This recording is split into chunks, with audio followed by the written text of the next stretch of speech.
Hello everyone, welcome to Lipika's homestyle cooking. আজকে আমি বানিয়ে দেখাবো পুর ভরা কাঁকরোলের রেসিপি। তার জন্য আমার লাগছে কাঁকরোল, বেসন, বাদাম, পেঁয়াজ, শস্য, পোস্ত, তিল আর কাঁচা লঙ্কা।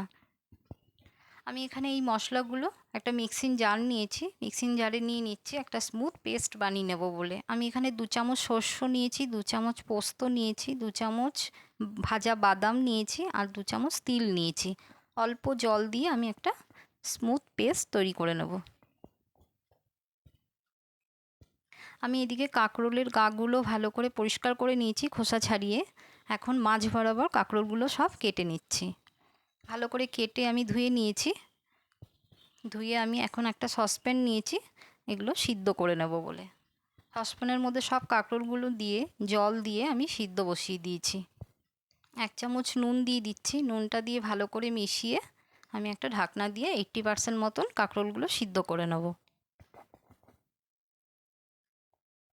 আমি বেসন নিয়েছি, জল দিয়ে বেসনটা গুলে নেব, একটা গাঢ় ব্যাটার তৈরি করে নেব।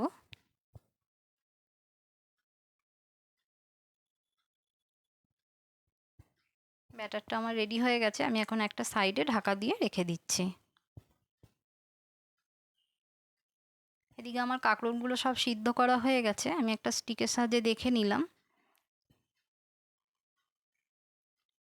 সিদ্ধ করা কাঁকরোলগুলো আমি এইভাবে একটা চামচের সাহায্যে চামচের পেছন দিক দিয়ে আস্তে আস্তে করে কাঁকরোলের যে ভেতরের অংশগুলো বার করে নেব। অনেকেই আছেন যারা কাঁকরোল পছন্দ করেন না। এইভাবে যদি কাঁকরোলের পুর বানিয়ে তারা খান, আশা করি তাদের কাছেও ভালো লাগবে।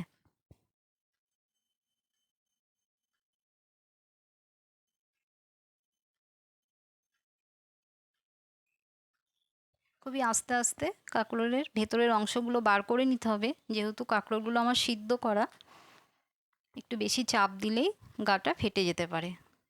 আমি সব কটা কাঁকরোলকে এইভাবে চামচের সাহায্যে ভেতরের অংশগুলো বের করে নিয়েছি। কাঁকরোলের ভেতরের অংশগুলো সব বের করে নিয়ে এখন একটা মিক্সিং জারে নিয়ে নিচ্ছি। 2-1 বার মিক্সিতে ঘোরালেই এটা একটা স্মুথ পেস্ট হয়ে যাবে।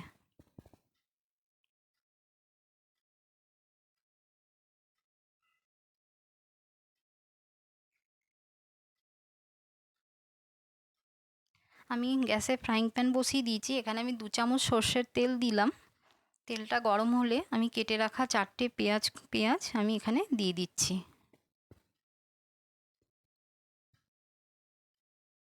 পেঁয়াজটা ভালো করে লালচে লালচে করে আমি ভেজে নেব। এখানে পেঁয়াজ দিয়ে আমি পুরটা বানাচ্ছি। যারা পেঁয়াজ না দিয়েও বানাতে পারেন, আবার অনেকে নিরামিষ খান, তারা নিরামিষ যারা খান তারাও পেঁয়াজ ছাড়াও এটা বানাতে পারেন।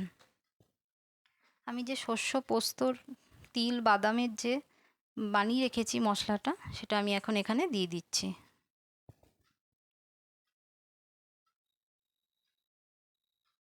ভালো করে আমি মিশিয়ে ভালো করে ভেজে নেব কিছুক্ষণ। এখন কাঁকরোলের যে শাঁসটা আমি পেস্ট করে রেখেছিলাম সেটা আমি এখানে দিয়ে দিচ্ছি। মশলার সাথে এই এই পেস্টটাও ভালো করে মিশিয়ে নেব। মিশিয়ে ভালো করে ভাজা ভাজা করে নেব।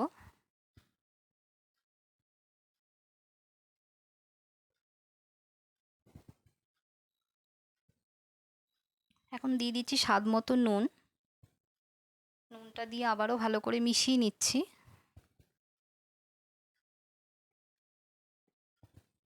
এখন দিয়ে দিচ্ছি একটা সিদ্ধ করে রাখা আলু। এখানে আমি আলুটা দিয়েছি, আপনারা চাইলে আলুটা না দিলেও হবে, স্কিপ করতে পারেন আলুটা। আলুটা দিয়ে ভালো করে মিশিয়ে কিছুক্ষণ ভেজে নিলেই আমার পুরটা রেডি হয়ে যাবে। পুরটা আমার হয়ে গেছে। আমি এখন একটা প্লেটের মধ্যে ঢেলে নিচ্ছি ঠান্ডা করার জন্য।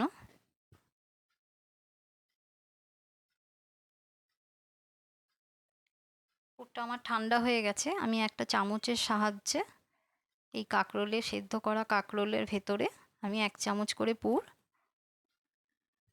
দিয়ে দিচ্ছি। ভর্তি ভর্তি করে আমি দিয়ে দিচ্ছি। এইভাবে আমি সবকটা কাঁকরোলের ভেতরে পুরটা দেব। একটু বেশি করেই দিচ্ছি, তার ফলে যখন খাওয়া হবে তখন পুরটা বেশি থাকাতে খেতে বেশি টেস্ট লাগবে। আপনারাও যখন বানাবেন পুরটা একটু বেশি করে দেবেন, তাতে বেশি ভালো লাগবে খেতে। আমার সবকটা এইভাবে বানানো হয়ে গেল। আমি এখন যে বেসনটা ফাটিয়ে রেখেছিলাম, বেসনের মধ্যে দিয়ে দিলাম পরিমাণ মতো নুন, হলুদ আর কালো জিরে আর হাফ চামচ মতো বেকিং পাউডার। ভালো করে এগুলো সব মিশিয়ে নিচ্ছি বেসনের মধ্যে।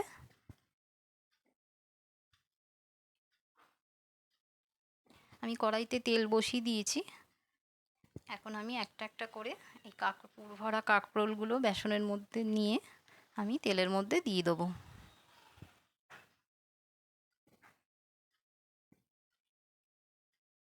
গ্যাসটা আমি মিডিয়াম টু লো ফ্লেমে রেখে আমি কাঁকরোলগুলো সব ভেজে নেব।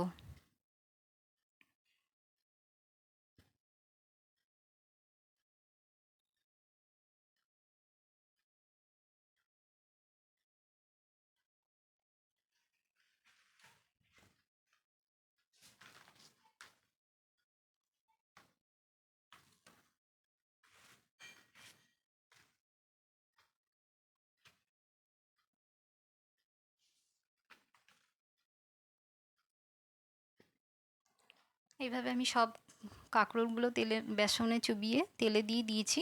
দেখুন কালার পুরো চেঞ্জ হয়ে গেছে। এরকম লাল লাল করে আমি সব কাঁকরোলগুলো ভেজে নেব। উল্টে পাল্টে আমি সব ভাজা হয়ে গেছে, এখন আমি তুলে নেব।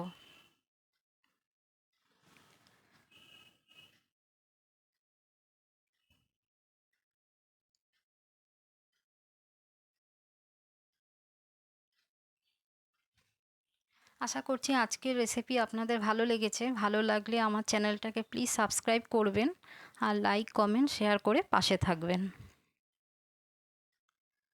আজকের মতো এই পর্যন্ত। আবার আসবো নতুন একটা রেসিপি নিয়ে। আপনারা সবাই ভালো থাকবেন, সুস্থ থাকবেন। ধন্যবাদ।